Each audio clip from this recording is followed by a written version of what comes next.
Olha, e para analisar a repercussão dessa reunião da ONU, a gente recebe aqui Gustavo Glodes, especialista em geopolítica, com pós-doutorado em geociência também pela Unicamp. Muito boa noite, também acompanho aqui quem fica com a gente, a Basília. Muito boa noite, professor. Obrigado pela presença aqui no SBT News. Boa noite, Leandro. Boa noite, Brasília, e boa noite a toda a audiência. Professor, o Conselho de Segurança da ONU tem algum efeito prático, professor? A discussão que aconteceu na tarde de hoje, ela tem um impacto mais de conhecer um pouco aquilo que está sendo debatido e a posição dos países, mais do que trazer algum resultado efetivo. Tanto que nós não tivemos hoje, ao fim da reunião, algum tipo de votação, né, algum tipo de resolução. Vocês vão se lembrar que um tempo atrás, em meio ao conflito entre Rússia e Ucrânia, o próprio Brasil liderou um processo de discussão no Conselho de Segurança da ONU que propôs, de uma forma ou de outra, também uma resolução para aquele caso. Não foi a situação de hoje, né? Hoje o que a gente teve foi uma reunião de emergência, em primeiro lugar, né? Ou seja, uma reunião que foi feita fora da agenda regular do Conselho de Segurança e que justamente por isso serviu para que a gente pudesse perceber mais ou menos, né, o que os países estão entendendo, compreendendo e sentindo com relação a esses conflitos. É interessante a gente notar que essas reuniões do Conselho de Segurança, elas têm um impacto de curto prazo muito reduzido, mas no médio prazo nos ajuda a entender um pouquinho mais de que forma os países instrumentalizam seus argumentos e apresentam, né, as suas visões a respeito desse conflito. Claro que estávamos todos ansiosos para verificar qual seria a reação, por exemplo, da Rússia e da China, mas também o posicionamento e o convite feito a vários países da América Latina, afinal é a nossa região que está no centro dessa questão. Professor, eu vou chamar também a Basília, que tem uma pergunta a fazer. Basília? Oi, professor, tudo bem? Obrigada pela sua atenção mais uma vez aqui com a gente, do News Noite, uma nova entrevista. A gente observa, pelo menos por estes poucos dias, né, da história que está sendo desenhada aí nas nossas caras, que os Estados Unidos decidiram tirar Maduro da Venezuela, mas não devolveu a Venezuela para os venezuelanos, né? Ainda tem muita dúvida sobre quem vai governá-los, se continuará mesmo a Delcy Rodrigues, que é uma chavista, que era a vice de Maduro, ou se haverá um tipo de intervenção americana para além da prisão do Nicolás Maduro. Baseado no que a gente está vivendo hoje e capítulos um tanto imprevisíveis, mas com base no que a gente já viu em outros momentos, em outras disputas pelo mundo, o que o senhor acha que vai ser o próximo passo, né, desse conflito, dessa crise, no sentido de tentar reorganizar ali as forças que têm mesmo comando na Venezuela? E eu volto a falar essa frase, né, ela foi até utilizada em várias das análises aqui no nosso SBT News. Trump tirou Maduro da Venezuela, mas não devolveu a Venezuela para o povo venezuelano, o que seria democrático. Não foi. Então, o que a gente vai acompanhar como próximo passo sob a sua perspectiva? Basília, é um prazer estar aqui de novo com vocês, poder conversar e debater sobre esse tema. Realmente a gente está num compasso de incerteza, né? Acho que você usou bastante esse termo, e é um termo bem importante para a gente entender não só aquilo que a gente está vivendo, mas também o que os venezuelanos estão vivendo, né? O repórter que acompanhou ali a partir de Pacaraima estava falando agora mais cedo, né, a respeito da falta de movimentação até mesmo dos venezuelanos na fronteira entre Brasil e Venezuela, e vendo alguns dos relatos daquilo que está acontecendo, não só em Caracas, mas também no interior do país, né? A gente deve lembrar que a Venezuela é um país muito grande, né? Os países sul-americanos são países relativamente grandes em área, né? E isso é um fator importante, inclusive, para potenciais conflitos assimétricos, né? Guerrilhas, grupos rebeldes que podem surgir a partir dessa construção, né? Então, os relatos que a gente estava vendo no dia de hoje diziam muito respeito a um compasso de preocupação, né? Então, os mercados estavam esvaziados hoje porque as pessoas estavam querendo comprar tudo que fosse possível para aguentar aí alguma incerteza, algum período de instabilidade que viesse a acontecer nos próximos dias. E a gente realmente está acompanhando esse movimento. Com relação àquilo que se pretende, né, do grupo que permanece no poder lá na Venezuela por parte do Donald Trump, a gente não pode esquecer que o Donald Trump ele faz uma política externa que não é improvisada, ela tem um fundamento teórico, ela tem um grupo político ao qual ele tem que responder, né, principalmente na figura do Marco Rubio, né, que é o secretário de Estado lá dos Estados Unidos, muito forte nas bases latinas de direita lá dos Estados Unidos. A gente não pode esquecer, né, que o Marco Rubio, mesmo ele é um filho de imigrante cubano, né, que foi para a Flórida depois da Revolução Cubana.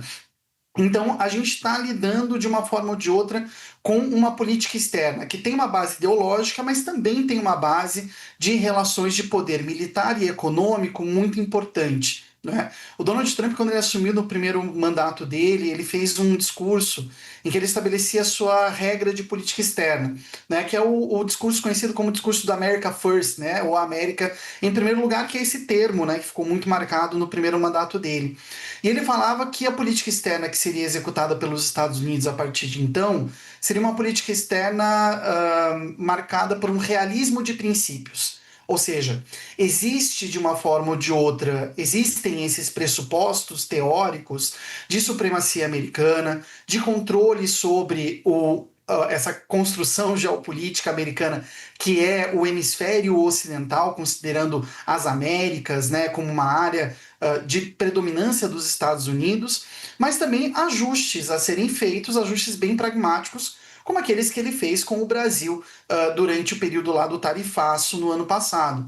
Então, de uma forma ou de outra, a gente está tratando de um governo que tem as suas bases ideológicas, mas que também é pragmático. E nesse sentido, talvez, para o governo Trump, seja mais interessante ter um governo sequestrado na Colômbia, né? Na Venezuela, perdão, no caso do Maduro, literalmente, mas no caso da Delcy Rodrigues, ter ela, né, com medo de uma potencial ação armada mais ampliada contra o seu governo, do que ter um governo legitimamente eleito, né, em eleições democráticas, e que de uma forma ou de outra possa representar, talvez no médio ou no curto prazo, algum tipo de problema para essa lógica de predominância dos Estados Unidos na nossa região, Basília.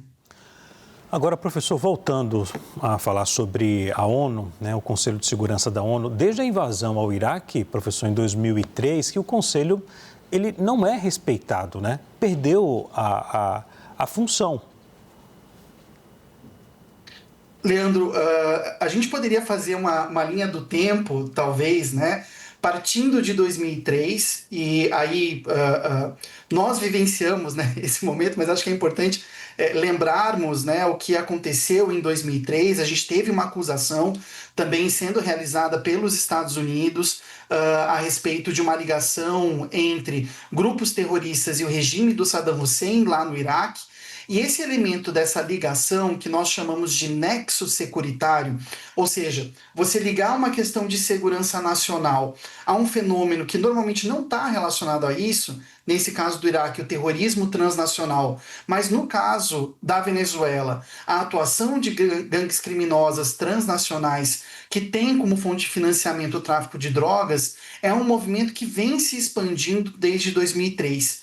E aí a gente tem a questão importante dos precedentes do sistema internacional, ou seja, de que forma que a aplicação de 2 pesos e 2 medidas vão gradualmente, de maneira bem lenta, erodindo as estruturas do sistema internacional. Então, se em 2003 os Estados Unidos puderam, de uma forma ou de outra, invadir o Iraque à revelia da decisão do Conselho de Segurança, um conselho que a gente deve lembrar aprovou a invasão ao Afeganistão em 2002 em razão dos atentados do 11 de setembro de 2001, os Estados Unidos começam a abrir a possibilidade de uso da força de uma maneira mais desenfreada. E não só em 2003, Leandro, mas a gente deve lembrar também que em 2008, os Estados Unidos e vários países do mundo, não apenas os Estados Unidos, reconheceram o Kosovo como uma região independente depois de um plebiscito que foi feito sem a participação da população sérvia naquela região. Esse é um outro precedente que foi utilizado, por exemplo, pelo Vladimir Putin para ocupar regiões da Geórgia, né? Então, qual que é o papel do precedente? O precedente ele tem essa importância de justificar, né, teórica, politicamente, a atuação dos países no cenário internacional, meio que na base do você fez, então eu também vou fazer. O problema é que quando isso começa a se espalhar de uma maneira muito sistêmica e não há reações sendo feitas a isso, como a gente observou no caso de Gaza, por exemplo, não há uma reação da comunidade internacional a esse tipo de violência sem controle, a gente acaba erodindo a capacidade das organizações internacionais. A ONU, Leandro, ela é feita pelos estados, né? Então ela vai fazer aquilo que os estados querem que ela faça, né? O Dag Hammarskjöld, que foi um dos secretários-gerais da ONU, falava que a ONU não tinha a função de levar o mundo ao paraíso, mas sim de salvar o mundo do inferno. E se os estados optam, né, por uma escalada de tensão, uma escalada de violência, infelizmente as instituições ficam de mãos atadas mesmo, Leandro. Agora, professor, como é que o senhor vê a consequência disso, de um cenário, aí vale a gente resgatar aqui, com o final da Segunda Guerra Mundial, em 1945, qual foi o acordo feito? O acordo foi a criação de instituições multilaterais, como a ONU, para poder manter o controle, como o senhor bem disse, cuidar, né, equilibrar tudo. Como é que o senhor vê o cenário agora? Porque o governo dos Estados Unidos, Donald Trump, disse que a invasão à Venezuela e uma possível anexação da Groenlândia seria para uma proteção militar, seria algo de proteção, de soberania dos Estados Unidos. Mas, ao mesmo tempo, professor, são áreas que são ricas em recursos naturais. Como o senhor vê o mundo daqui para frente? Porque depois de tudo isso que aconteceu, essas instituições multilaterais perderam o sentido. O que se deve fazer agora para poder a gente ter um equilíbrio? Porque no caminho que está, a invasão dos Estados Unidos à Venezuela, aí eu não quero colocar aqui questões de políticas em relação à política lá na Venezuela, porque havia uma ditadura lá, né? Se ainda há, porque há vice lá. Não quero entrar nesse contexto, mas eu estou aqui me referindo ao precedente que abre depois de colocar um argumento de que, para a proteção do meu país, eu vou ter que invadir, eu vou ter que anexar um outro país, eu vou ter que tirar o representante daquele outro país. Isso não é muito perigoso, professor? E, ao mesmo tempo, a gente vê que instituições que controlavam e davam equilíbrio para isso, como a ONU, vêm perdendo o sentido, vêm perdendo o poder. Leandro, um dos acordos tácitos, a gente tem alguns acordos explícitos com relação à organização do sistema internacional no pós-Segunda Guerra Mundial, né? Dentre eles, não só a Carta das Nações Unidas, mas a criação de um Conselho de Segurança com capacidade, com mandato, né, de obrigação com relação às suas decisões. Mas a gente tem também um acordo tácito, né, não explícito daquele período, que é muito importante, que é o acordo da não existência de protetorados, né? A gente precisa lembrar que a questão das minorias, por exemplo, era uma questão muito importante entre 1920 e 1930, né, bem na véspera ali da eclosão da Segunda Guerra Mundial.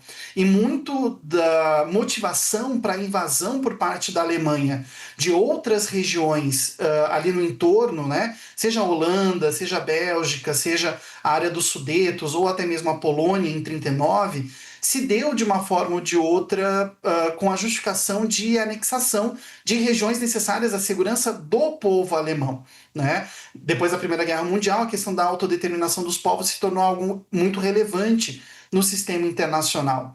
E o que a gente observava ali na década de 20, década de 30, é justamente essa questão de uma soberania um pouco mais indecisa, né? A gente tinha regiões onde havia uma maioria não nacional, por exemplo, como o caso dessas regiões que a Alemanha anexou, mas nós tínhamos também regiões de soberania tutelada, né? Alguns reinos no Oriente Médio, regiões na África, que não eram nem colônias, mas também não eram países completamente independentes. E não só lá, mas a própria Austrália e o Canadá também só atingiram esse status de soberania, digamos assim, relativamente plena depois da Segunda Guerra Mundial. O que nós estamos observando hoje é uma regressão nesse acordo tácito. Então, claro, existe a questão dos recursos naturais, dos recursos minerais, principalmente quando a gente fala da Groenlândia, das rotas comerciais. No caso da Venezuela, o controle sobre rotas do Caribe, né, de uma maneira bem significativa. Para nós brasileiros, a Venezuela faz parte da América do Sul. Para os Estados Unidos, ela faz parte do Caribe. Então, essas visões que cada país tem sobre as regiões geopolíticas do mundo acabam impactando também nessas decisões de política externa. E no caso sobre o que a gente está observando mais recentemente na Ucrânia, agora no caso da Venezuela, mas potencialmente também no caso de Taiwan, é o retorno dessas soberanias tuteladas, né? O retorno desses protetorados. Ou seja, mantém-se o governo da Delcy Rodrigues lá na Venezuela, mantém-se o madurismo sem o Maduro, digamos assim, né? Mas a gente retira a capacidade de decisão sobre alguns temas, como produção energética, como defesa, como política externa independente, não é? Então, de uma forma ou de outra, tanto na Ucrânia, como em Gaza, como agora na Venezuela, o que a gente está vendo é potências mundiais ou regionais, no caso de Israel, por exemplo, adotando essas políticas violentas, de imposição coletiva, né, de não democracia, não decisão democrática sobre o direito desses países, quebrando, portanto, aquele acordo tácito, ou seja, aquele acordo de que os países poderiam ter a sua decisão no cenário internacional, que é a base das organizações internacionais. Leandro. Ok. Basília tem uma pergunta também. Basília? Professor, quando a gente está nessas análises, conversando aqui sobre o que está acontecendo hoje no mundo, a partir dessa ação do Donald Trump, a gente costuma usar a expressão abrir um precedente.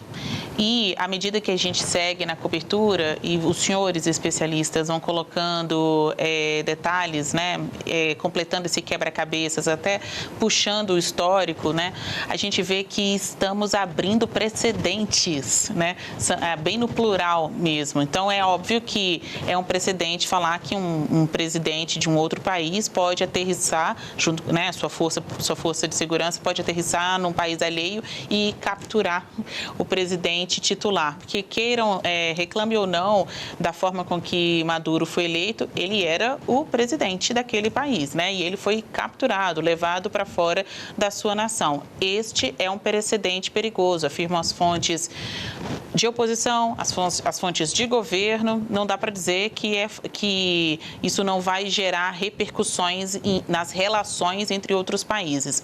Eu aqui pontuo, a partir desses estudos que nós jornalistas precisamos fazer, eu vi também que um dos precedentes abertos é permitir o julgamento de uma pessoa presa ilicitamente, que a Suprema Corte Americana tem este precedente, né, num julgado mais antigo, em que autoriza o julgamento de uma pessoa mesmo que a prisão tenha ocorrido de maneira ilegal, ilícita. Quais outros exemplos, e aí, infelizmente dizer, exemplos ruins que esta atitude dos Estados Unidos deixa para todo mundo, né? Quando a gente fala na abertura de precedentes, o que mais, a partir do seu conhecimento, o senhor poderia pensar aqui para a gente de isso nunca aconteceu na história mundial ou aconteceu há muito tempo, né? Ninguém imaginava que poderia se repetir e a gente pode antever que talvez cole, né? Talvez se repita em outra ocasião. Basília, os precedentes nas relações internacionais, eles estão baseados nos acordos, como eu falava, né, os acordos não explícitos, os acordos tácitos feitos pelos países, né? Existem os acordos explícitos, são os tratados internacionais assinados que demonstram os compromissos que os estados assumem para si na relação com os outros. A gente tem, por exemplo, a Convenção de Viena sobre Diplomacia de 1963, que estabelece a imunidade diplomática, por exemplo. Isso era um costume até 63 e depois foi transformado num tratado internacional, né, aceito pela comunidade internacional como um todo. Mas a gente tem também os costumes, né, e esses costumes que não se tornam tratados internacionais. E aí, quando a gente fala desses precedentes, a gente está falando justamente na forma como o comportamento dos países no cenário internacional vai abrindo brechas em um padrão de comportamento que anteriormente ele era aceito. né? Então a gente tem, por exemplo, não só no caso do Maduro, mas em outras situações, o retorno atualizado, claro, acho que é sempre importante falar, né? A gente não está falando de um retorno total, mas um retorno atualizado para as condições de hoje em dia de algumas práticas no sistema internacional que não eram vistas, né, com bons olhos e que se tornaram, então, precedentes que foram se abrindo. A gente pode lembrar, no período da pandemia, por exemplo, o impedimento de circulação de navios de carga, de máscaras, por exemplo, feito pelo próprio governo, o primeiro governo do Donald Trump, né? Mas também a construção dessa lógica de mercantilismo, né? Ou seja, de aumento exponencial da riqueza de um país por meio da imposição da força e não pelo convencimento das outras nações de que o comércio com aquele país é o comércio mais interessante para os dois lados, né? Você me pergunta assim algumas dinâmicas, né? E eu não sei, eu imagino, né? Tem um ditado, né? Que nós estamos cansados de viver momentos históricos, mas de uma forma ou de outra a gente está vivendo essa situação, né? O sistema internacional, quando eu estava na graduação, era um sistema que estava começando a transição e hoje nós estamos observando essa transição. E acho que várias questões são importantes que aparecem aqui, Basília. A própria definição de guerra, né? A gente tem uma expansão de termos que se referem à guerra, mas que não são juridicamente termos ligados a esse instituto, né? A gente não pode esquecer que a guerra também é um instituto jurídico. A Rússia, até hoje na Ucrânia, não entrou em guerra contra a Ucrânia. Ela está realizando uma operação militar especial lá na região do leste, e de uma forma ou de outra, a gente considera aquilo como guerra, mas eles não consideram, né? Da mesma forma, os Estados Unidos, desde ontem, estão afirmando que não há guerra contra a Venezuela, mas eles adotaram uma prática de guerra. Eles invadiram o território soberano de um país e sequestraram o seu líder político, o seu chefe de Estado, que é um elemento que deve perturbar todos os chefes de Estado do mundo todo, né? Também no caso do Maduro em específico, esse nexo não comprovado entre o crime organizado e a figura do... A gente perdeu o contato com o professor. Professor, o senhor me escuta? Olá, vocês me escutam? Sim, escuto. Pode continuar. Perdão. Fica o nexo feito, então, entre o crime organizado e a figura do chefe de Estado é algo que deve preocupar todo mundo. O próprio Zelensky, recentemente, falou que, então, pode ser aplicado isso no caso do Putin, por exemplo. Mas todo chefe de Estado agora corre o risco de, se cruzar a linha vermelha, digamos assim, de alguma potência, sofrer esse tipo de atuação. E, Basília, para terminar, eu acho que teria uma terceira grande questão que acho que a gente deve observar, que é aquela que traz mais problemas humanitários. A gente fala de guerra, a gente fala de tensão, a gente fala de conflito, e a gente não pode esquecer que as pessoas estão por trás disso, né?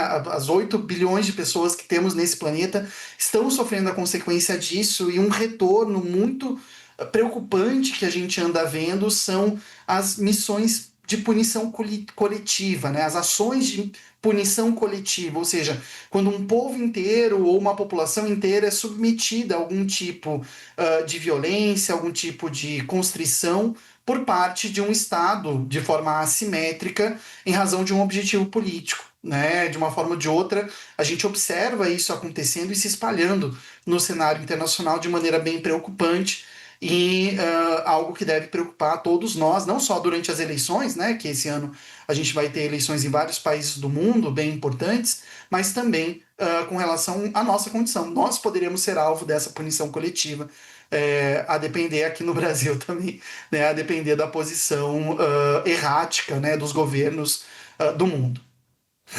Professor Basília, daqui a pouco eu volto. Olha, mais cedo a nossa correspondente, a Patrícia Vasconcelos, atualizou as informações sobre a audiência de Maduro à Justiça norte-americana. Vamos ver aqui no telão quais são as acusações contra ele, todas relacionadas a tráfico de drogas.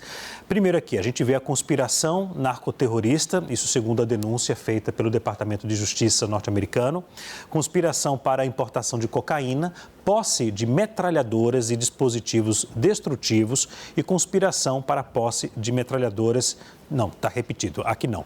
Nesse ponto aqui também, trata-se do seguinte, o Nicolás Maduro, segundo a denúncia do Departamento de Justiça norte-americano, o governo de Nicolás Maduro ajudava justamente narcoterroristas dando passaportes diplomáticos para eles terem acesso a vários países. Esse é um ponto que é destaque. Sem contar de ajudar gangue como o Trem de Araguaia e também ao cartel de Sinaloa, organizações consideradas terroristas pelos norte-americanos. Entre outros atos específicos, Maduro ele também é acusado de, como eu disse, vender passaportes a traficantes e facilitar voos sob cobertura diplomática para o transporte de drogas entre o México e também a Venezuela. Eu vou voltar agora com o professor, e também com a Basília, para poder... A Basília está arrumando lá o microfone dela, eu volto aqui com o professor. Posso voltar aqui com a tela fechada? Professor, as acusações a Maduro são graves. Essas acusações justificam para a retirada dele lá da Venezuela, já que os Estados Unidos falam que a atuação dele põe em risco a segurança norte-americana e também alimenta uma ideologia defendida por ele pelo mundo? A gente tem duas questões importantes aí, Leandro. Acho que esse é um ponto também bem relevante para a gente clarificar o que é possível clarificar diante dessa situação um pouco confusa, né? Porque a gente tem uma posição da justiça americana que aceitou a denúncia feita contra o Nicolás Maduro, e a gente tem uma posição que foi emitida pelo próprio presidente Donald Trump após a captura, né, enfim, e o envio do Maduro primeiro para Guantánamo, né, a base militar lá na ilha de Cuba, e depois para Nova York, onde ele está sendo julgado. O Donald Trump foi muito explícito em falar que a captura do Maduro foi uma captura politicamente motivada, né? Tem a ver com o fornecimento de petróleo, tem a ver com o fornecimento de recursos minerais para os Estados Unidos, né? Há uma pressão muito grande de inflação nos Estados Unidos, que é um país muito dependente do petróleo, e, portanto, a entrada de óleo venezuelano lá nos Estados Unidos pode permitir uma baixa no preço, que atualmente está sendo controlado pela Rússia, está sendo controlado por países do Oriente Médio, e isso pode ajudar o governo Trump, que passa por uma crise de popularidade num ano de eleições para o Congresso lá nos Estados Unidos, né, as eleições de meio de mandato. Mas, de qualquer forma, a gente tem essas acusações que você e a Patrícia apresentaram mais cedo, feitas pela justiça americana, né? E aí é interessante perceber que o Donald Trump, a todo momento, está falando, né, como eu falava agora da definição de guerra, a todo momento o Donald Trump falava de que isso era uma operação de aplicação da lei e não era uma operação de guerra, né? Ou seja, a gente tem essas duas situações. Com certeza, trata-se de um processo que foi negociado. Claro, a gente não tem acesso às documentações, a gente não tem acesso às gravações, né? Provavelmente a gente só vai ter isso quando eles deixarem de ser secretos daqui a algum tempo, daqui a muito tempo. Mas o fato de que a operação foi executada de uma maneira muito lisa, né? Muito simples, que não houve respostas de sistemas antimíssil e tudo mais, a atuação dos helicópteros demonstra, de certa forma, uma negociação feita, né? Até a própria, acho que todos nós ficamos surpresos com a boa vontade do Maduro, né? Sorrindo, falando com a galera quando estava sendo preso, né? Logo depois de chegar em Nova York. Então, de uma forma ou de outra, a gente tem esses dois elementos, né? Ou seja, aquilo que a justiça americana afirma e a opção política do governo Trump de realizar essa atuação. O problema é as duas coisas não estarem ligadas sempre, Leandro, porque vai da vontade do governo de realizar ou não esse tipo de operação, tendo o governo Trump recentemente, inclusive, perdoado o ex-presidente de Honduras, se não me engano, que também foi acusado de narcotraficante e condenado na justiça americana, né? Então, de uma forma ou de outra, você tem esse movimento. O argumento do Donald Trump é de que a atuação do Trem de Aragua, mas também do cartel de Los Soles, né, de Los Soles, estava promovendo guerra irregular no território americano.